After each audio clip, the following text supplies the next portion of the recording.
What's up, everybody? We had an awesome PCP movie night tonight. Thanks for checking us out, Pop Culture Philosophers. Tonight, on the way to Batman vs. Superman, we watched the 1989 Tim Burton classic, Batman!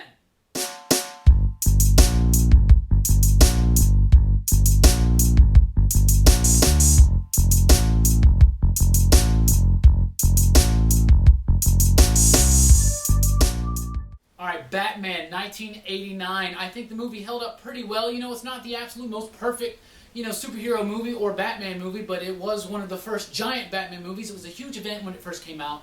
Never forget how important this movie was, how impactful this movie was, because in fact, in 1989, most of the general populace, they really only knew Batman by, like, the Adam West TV series. You know, not a lot of people... The majority of people didn't really read comics or anything like that. And this was a lot of people's first introduction into Batman. And it was a really big deal how dark it was, and it really had a big impact. So I want to talk to the gang real quick about what they thought about the movie on the rewatch, on the revisit. So Brooks, what did you think about the movie, rewatching it? It's been a while, right? Yeah, it's been a long while. I mean, since I was a kid, back when it was first coming out, the last time I'd seen it. But, yeah, it's good. But, I've been kind of spoiled by Batman Begins. And, yeah. You know how it is. Okay, I can dig that. John, what do you think about this? I know you're a huge Michael Keaton fan. Giant fan of Michael Keaton's eyebrows and a huge Batman fan in general. Eyebrows. I love Keaton. Okay. Keaton's my favorite actor, so a little biased there. But the film had a big impact on me as a kid. It blew my mind because I watched Super Friends. I did watch the Adam West show. I did read the comics.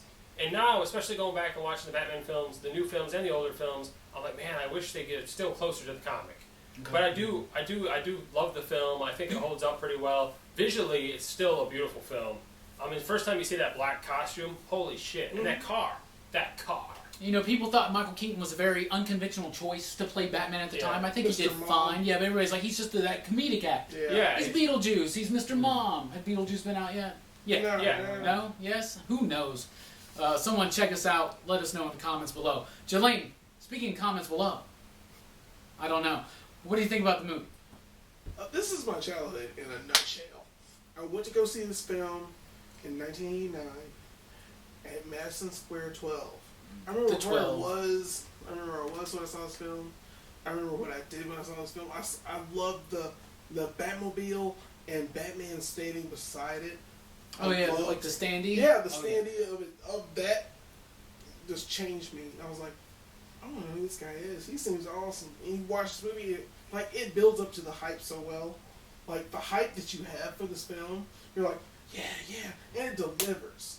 Like, the poster was just the crevices of that bat signal. It's awesome.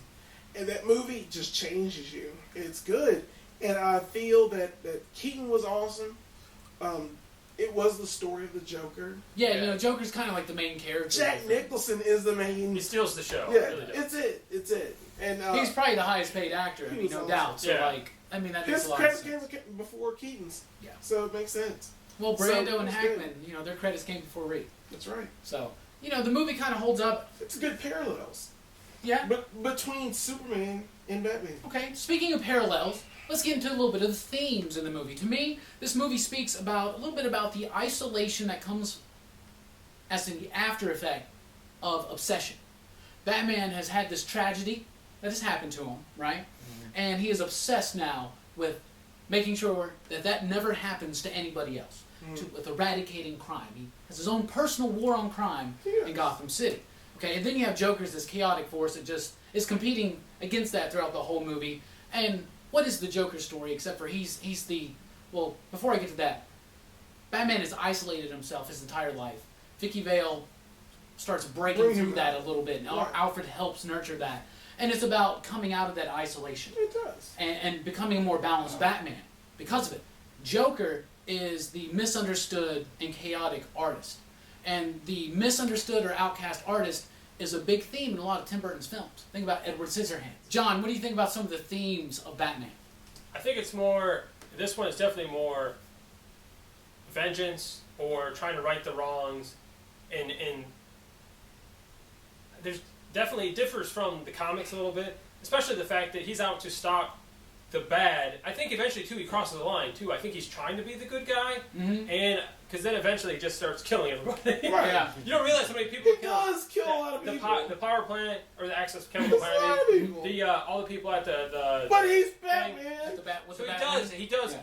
The line He's does get murder. crossed, and the line's crossed. I think when he's shot by the Joker. I mean, he does shoot. Yeah. I don't know why I air quoted that at Vicky Vale's house. So I think he loses it there. But I think it's a lot of it's not even like redemption or justice. It seems like first he's trying to be a superhero and be good and right the wrongs, and then eventually it's just vengeance. You know, one thing too, we were talking about parallels. Look at the parallel between Joker and Batman. What is the true difference? They're almost There's no difference. They're the They're almost same like thing. two sides of the same coin, if you will. Yeah. You know what I'm saying? True. Jelaine, what do you think about some of the themes in this movie? The themes of this movie, yeah, it's parallels. It starts off with Jack Napier, and it ends with Batman, and that's what that story is about. It's about finding justice. On top of that, it's a good one shot. This is what needed to happen for Joker's story to end. They're not gonna have a sequel with him. He's dead, and Spoiler alert. he's dead. He I'm sure they died. watched Batman. Sorry, but it's good. It's a good relation to what Batman is. So I can't wait. There's sequels, of course. They come yeah. out. So Speaking some of good, some sequels, Brooks is the sequel of his daddy, and the sequel's way better than the original. She like Talking that shit about segue? his dad. Yeah, I've never even met your dad. What do you think about some of the themes in this movie? Totally.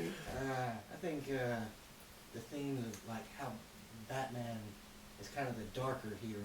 He's not as clean cut as Superman. He's willing to take that extra step. Not quite the White Knight. Yeah. Yeah, He has to getting his hands a little dirty. Yeah. I mean, he has to, but once he does, it's like the Joker can do all kinds of things to throw Batman off balance. Yeah. But when it comes down to it, when Batman gets to the Joker, usually it's game over after that. Yeah, game The Joker- over, man. The Joker can't take Batman.